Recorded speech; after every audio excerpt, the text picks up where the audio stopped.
Welcome to my English learning channel.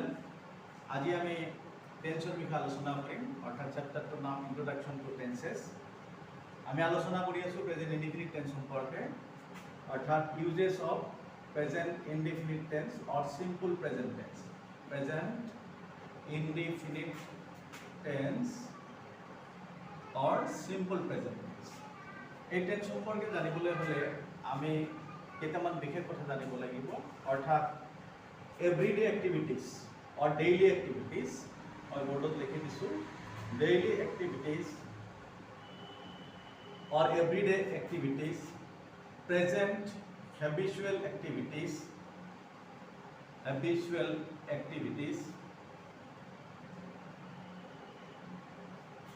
Universal truth etcetera এইবিলাক আমি present indefinite টেন্সত প্রকাশ কৰোঁ। অৰ্থাৎ কোনোবাৰ যদি অভ্যাসগত কোনো কাম থাকে যে সদায় কেউ কৰি থাকে তেতিয়াহ'লে সেই হেবিচুৱেল একশ্যনখিনি আমি প্রেজেন্ট ইনডিফিনিট টেন্সত লিখোঁ। অর্থাৎ যদি মই লিখোঁ যে I go to bed at 11 PM regularly, এই সেন্টেন্সটো মই লিখিলে এতিয়া এই সেন্টেন্সটো মই কি টেন্সত কারেকশন কৰোঁ। সেন্টেন্সটো পঢ়ি আমি বুজি পালোঁ যে I go to bed at 11 PM regularly, মই সদায় ৰাতি 11 বজাত মই শুবলৈ যাওঁ, এইটো মোৰ অভ্যাস। আৰু সেই অভ্যাসগত কাম আমি কি টেন্সত লিখিম? প্ৰেজেন্ট ইনডিফিনিট টেন্সত লিখিম। আৰু প্ৰেজেন্ট ইনডিফিনিট বুলি কোৱাৰ লগে লগে সাবজেক্টৰ পিছত ভাৰ্ব আহিব আৰু ভাৰ্বটো প্ৰেজেন্ট টেন্সত ইউজ কৰিব লাগিব।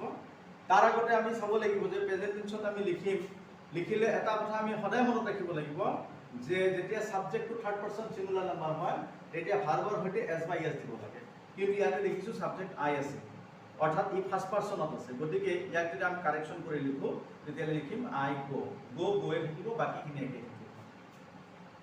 কিন্তু যেতিয়া আমি সাবজেক্টটো থার্ড পারসন সিঙ্গুলার নাম্বার লিখিম, যেনেকৈ আইৰ জেগাত মই লিখিলোঁ he play football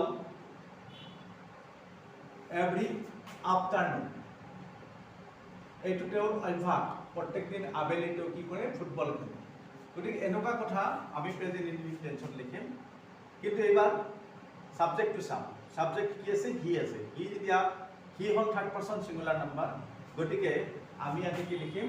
he plays football. কি লিখিম? হি plays football every afternoon.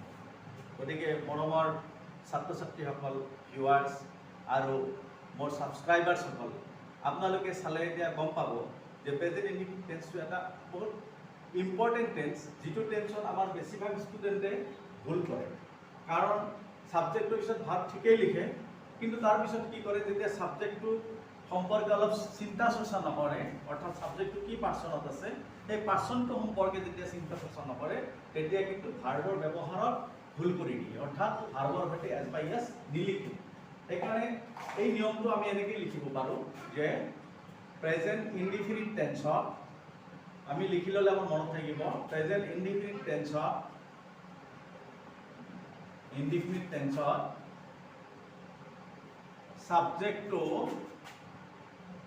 সাবজেক্টটো third person singular number হলে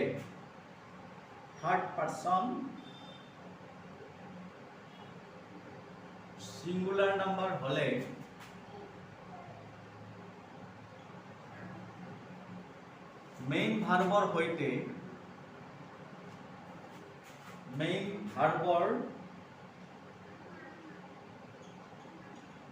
সৈতে সদায় এস और ইএস যোগ দিব লাগে।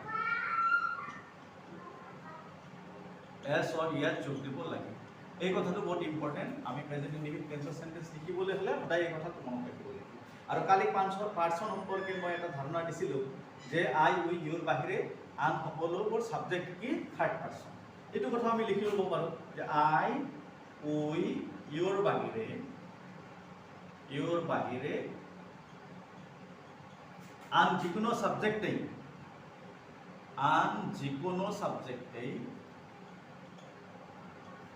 যিকোনো সাবজেক্টেই থাৰ্ড পাৰ্সন, সাবজেক্টেই থাৰ্ড পাৰ্সন। সেইবোৰ সিঙ্গুলাৰ সাবজেক্ট হ'ব পাৰে বা প্লুৰেল সাবজেক্ট হ'ব পাৰে। কেৱল মনত ৰাখিব লাগিব যে যদি সিঙ্গুলাৰ সাবজেক্ট হয় তেতিয়াহ'লে ভাৰ্বৰ সৈতে কি আহিব, এছ বা ইয়াস আহিব।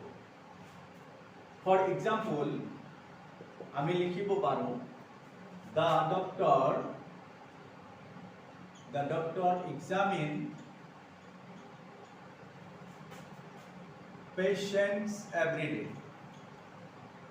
অৰ্থাৎ ডাক্তৰে প্ৰত্যেক দিন ৰোগী চায় বা ৰোগী পৰীক্ষা কৰে।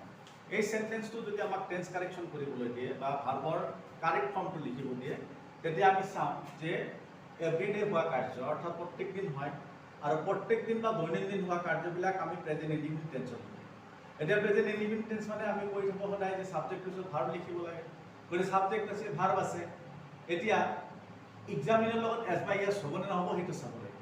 হয়, দেখিছোঁ সাবজেক্টটো কি, দ্য ডক্টৰ আছে, doctor is a third person singular number, so we'll correct it as examines, অর্থাৎ the doctor examines patients every day। এনেদৰে আমি ইংলিছত কথা পাতিবলৈ ট্ৰেন্সলেশ্যন অৰ্থাৎ স্পোকেন ইংলিছৰ শিক্ষাও আমি এই টেন্স শিকাৰ জৰিয়তে আমি ল'ব পাৰোঁ, হয়নে নহয়? যেনেদৰে আমি যদি কওঁ যে সূৰ্য পূবফালে উদয় হয় আৰু পশ্চিম ফালে মাৰ যায়, এইটো এটা সঁচা কথা। আৰু এই সঁচা কথাটো আমি কি টেন্সত লিখিম, প্ৰেজেন্ট ইনডিফিনিট টেন্সত লিখিম। তেতিয়া আমি সেন্টেন্সটো কি লিখিব লাগিব, দ্য সান, আমি ইয়াতে ব্ৰেকেট দিলোঁ, rise in the east, the sun rise in the east and set in the west, set in the west. এই সেন্টেন্সটো যদি আমি দুই জায়গাত ভাৰ্বৰ কাৰেকশন কৰোঁ, এটা হ'ল ৰাইজ আৰু এটা হ'ল সেট, তেতিয়াহ'লে দুটা জায়গাতে আমি কি কৰিব, দুটা ভাৰ্বৰ সৈতে আমি এছ যোগ দিব লাগিব। এইকাৰণে দিব লাগিব যে দ্য সানটো হ'ল থাৰ্ড পাৰ্চন সিঙ্গুলাৰ নাম্বাৰ, আৰু সেইকাৰণে কথাটো সঁচা প্ৰেজেন্ট ইনডিফিনিট টেন্স, এইটো ভাৰ্বৰ লগত কি আহিব, এছ আহিব, আৰু ইয়াতো কি হ'ব, এছ আহিব। অৰ্থাৎ সেন্টেন্সটোৰ অৰ্থ হ'ল যে সূৰ্য পূব পিনে উদয় হয় আৰু পশ্চিম পিনে মাৰ যায়। এনেকুৱা যিমানে কি আছে আমাৰ মানে ইউনিভাৰ্সেল ট্ৰুথ আছে, সেই ইউনিভাৰ্সেল ট্ৰুথবিলাক আমি প্ৰেজেন্ট ইনডিফিনিট টেন্সত লিখিম। যদি এবাৰ এটা সেন্টেন্স দিয়া হয় যে চন্দ্ৰই আমাক ৰাতি পোহৰ দিয়ে, সঁচা কথা, চন্দ্ৰই আমাক ৰাতি পোহৰ দিয়ে, এইটো এটা চিৰসত্য কথা। এই সেন্টেন্সটো আমি কিহত লিখিম? আমাৰ ষ্টুডেণ্টবিলাকে কেতিয়াবা ট্ৰেন্সলেশ্যন কৰিবলৈ টান পায়, কিন্তু আচলতে কি, যদি আমি টেন্সৰ সম্যক জ্ঞানখিনি লৈ লওঁ আৰু হাউ টু এপ্লাই